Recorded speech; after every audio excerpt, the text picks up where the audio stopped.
मांगे तो वो नहीं होना चाहिए। अब आदम सवाती सवालात पूछ रहे हैं और वो सवाल पूछ रहे हैं जिनका जवाब मौजूद नहीं है। तो मैंड हैंडलिंग के अलावा कि उनको प्रैक्टिकली फिजिकली उनको परेशान किया जाए इस उम्र में, उसके अलावा कोई और हल नहीं है क्या? ये मुल्क कानून के तहत चलेगा या ताकत के खौफ से चलेगा? बिस्मिल्लाहिर्रहमानिर्रहीम। देखें, मुझसे पहले दोनों शख्सियात ने बहुत अच्छी गुफ्तगू की है सारे मामले पर। मैं बैठे बैठे जब ये देख रहा था तो मुझे वो हिटलर के ज़माने की फ़िल्में गिस्टापो के याद आ गई। ये सब कुछ देख करके क्या हो रहा है यहाँ पर और आज़म स्वाति साहब ने जो सवाल पूछे हैं, मेरे ख़्याल में उन सवालों का जवाब देना चाहिए।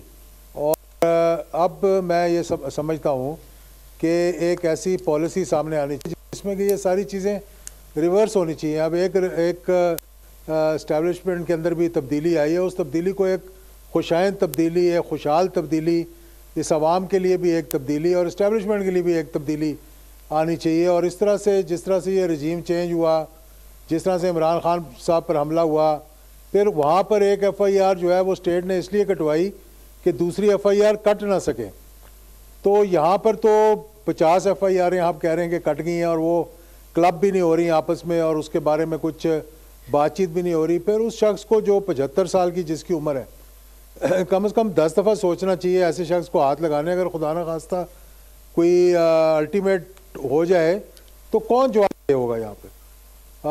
और ये सही कहा मंसूर अली खान साहब ने कि कोर्ट्स क्या सो रही हैं, क्या वो देख नहीं?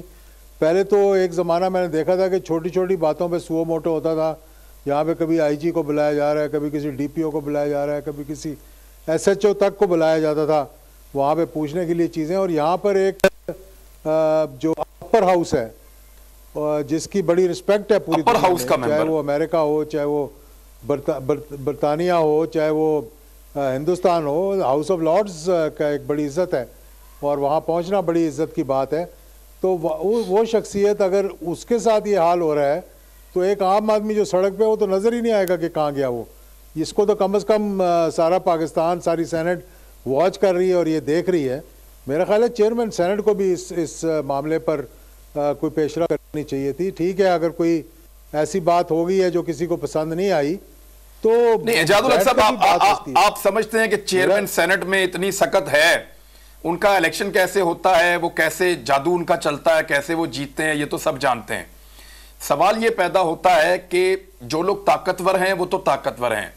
पाकिस्तान में अल्लाह रब्बुल इज़्ज़त के पास ही पूरी दुनिया में सबसे बड़ी ताकत तो अल्लाह रब्बुल इज़्ज़त की है, लेकिन उसके बाद इस मुल्क के अंदर एस्टेब्लिशमेंट का सिक्का बैठा हुआ है।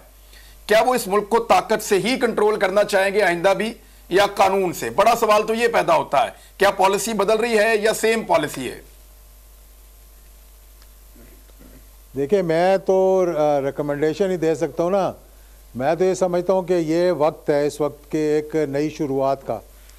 क्योंकि देखें, मैं तो यहाँ तक भी कहूँगा अरशद शरीफ साहब के साथ तो जो हो गया बड़ा एक दुख वाली बात है, लेकिन बाकी लोग जो बाहर हैं इस वक्त, एक ओपन एमनेस्टी होनी चाहिए, उनको वापस बुलाना चाहिए, उनको तहफ़्फ़ुज़ देना चाहिए। मेरा ख्याल है कि फिर आपस में एक चार्टर होना चाहिए कि हम क्या कह सकते हैं, हम क्या नहीं कह सकते, हमने कहाँ तक जाना है, किस हद तक जाना है आपस में।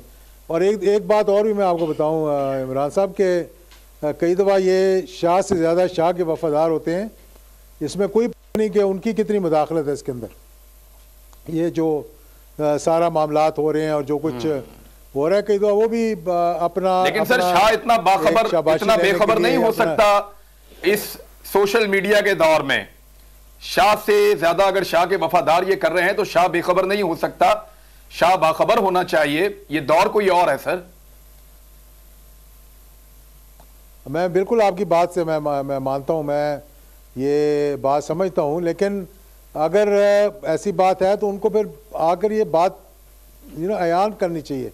ये जो तोहमतें लग रही हैं, ये जो उंगलियां उठ रही हैं, ये जो बातें हो रही हैं, ये हमारे मतलब के एक सिक्योरिटी के लिए ठीक नहीं है, ये हमारे मुल्क के लिए ठीक नहीं है, मुल्क के अवाम के लिए ठीक नहीं है, ये हमारे अदारों के लिए ठीक नहीं है। तो इसको कोई तो सीधा करेगा ना, कोई तो आगे बढ़ेगा, कोई तो एक अच्छा इनिशिएटिव लेगा। और मैं समझता हूँ कि अब ये वक्त है, क्योंकि आप एक आधा जेस्चर देकर पूरा माहौल जो है वो तब्दील कर सकते हैं। और मेरा ख्याल है कि वो जेस्चर आना चाहिए और आएगा, और वो जितना जल्दी आए उतनी ही बेहतरी होगी इस मुल्क के साथ। कासिम सूरी साहब, आपको आजम सवाती